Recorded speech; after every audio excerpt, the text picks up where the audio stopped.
I'm Jane. I'm a volunteer and co-founder here at the Scrapstore.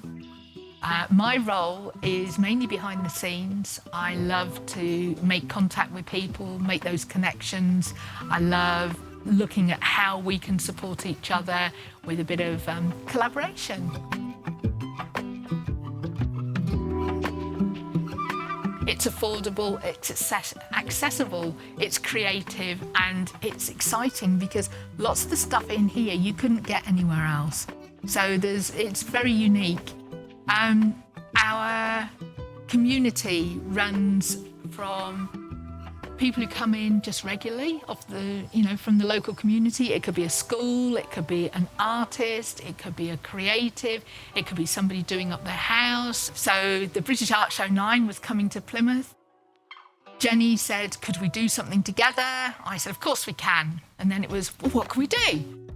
And I said to her, well, we've always really, really wanted to have an artist in residence at the Scrapstore. Do you think that would work? So we made this bid out of things that we knew we could actually deliver on, and that's what happened. So we had an artist in residence, Jenny, in the Scrapstore, talking to our community for 4 sessions.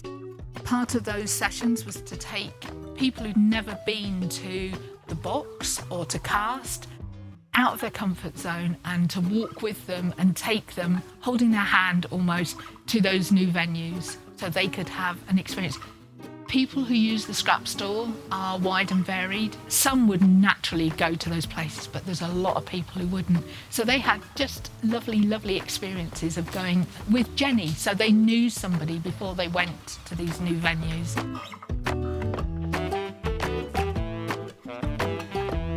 Hi, I'm Jenny from the Art and Energy Collective.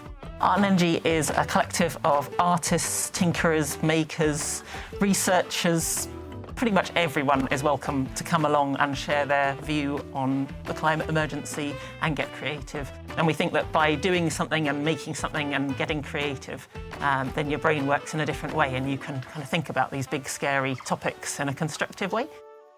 When I was growing up, my mum was a technology teacher in a primary school, and about once a year, she would disappear off with the car and come back with it absolutely packed full of inspirational materials. And I remember thinking, one day I'm going to actually get to visit one of these kind of mythical, amazing places. And when I moved to Plymouth, I was so excited to discover Plymouth Scrapstore.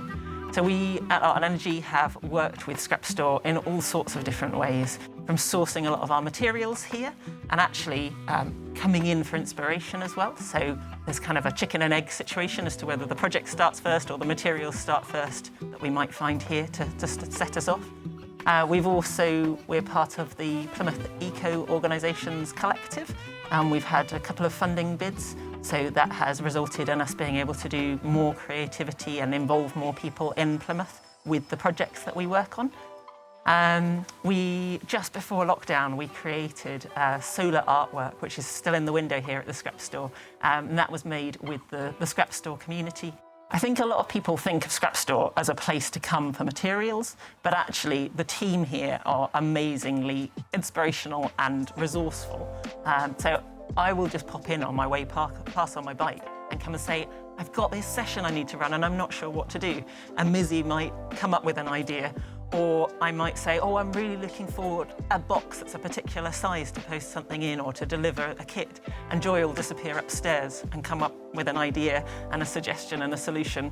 Or I'll talk to Jane and she'll say, I don't know, have you thought about this funding stream, or have you connected with this particular community group?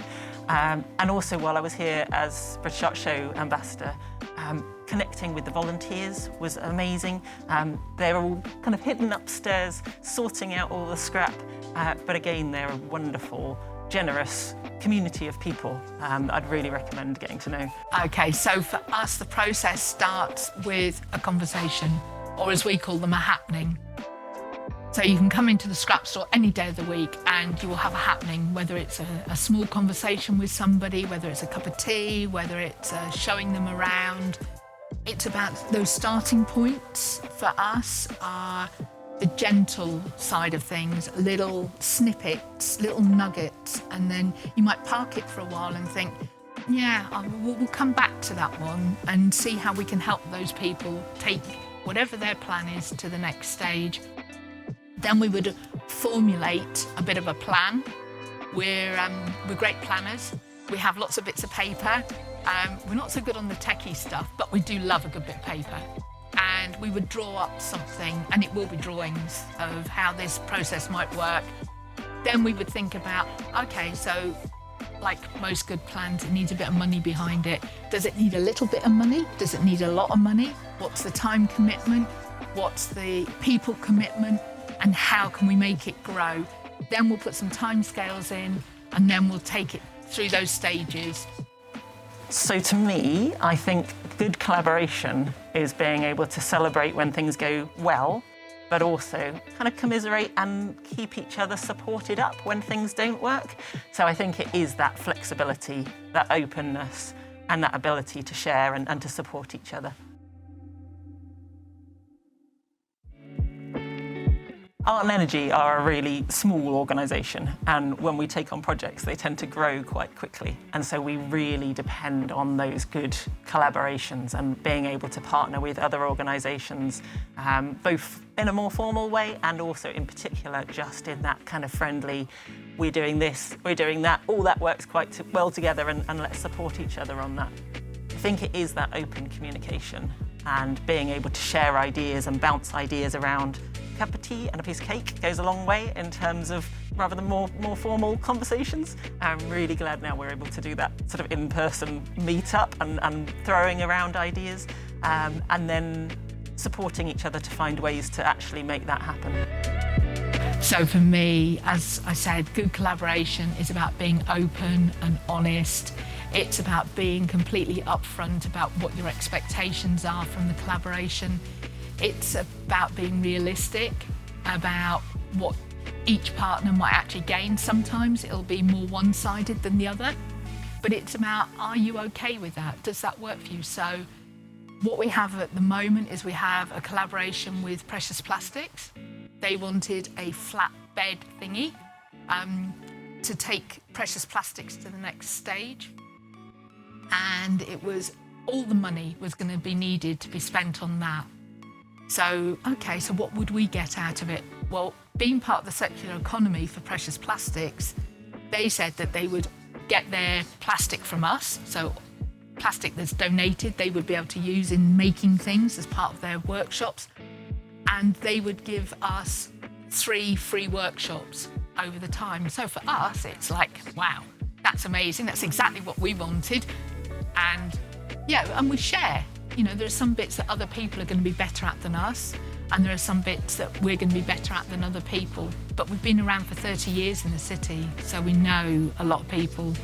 We know how things tick, but we're not that green to think that, you know, we're the only people who can do it. It might not be a collaboration that works for us. We might point them off to work with somebody else rather than working with us.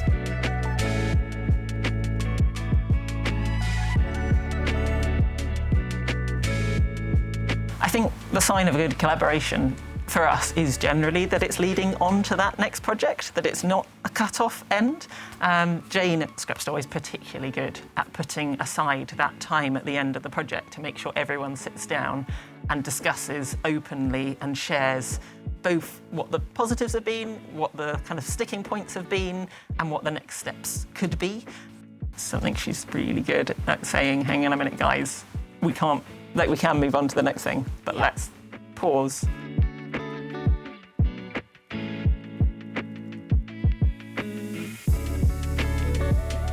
We always like to think that community is at the heart of what goes on, so that if it's for benefit of the community, then that has to be evident in the outcome.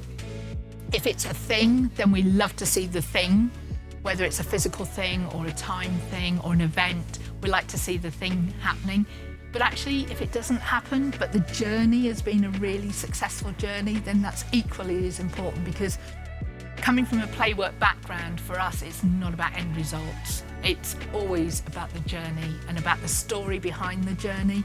So along with our happening and our stories and our journey, you can see the drawing, can't you? You're getting the picture.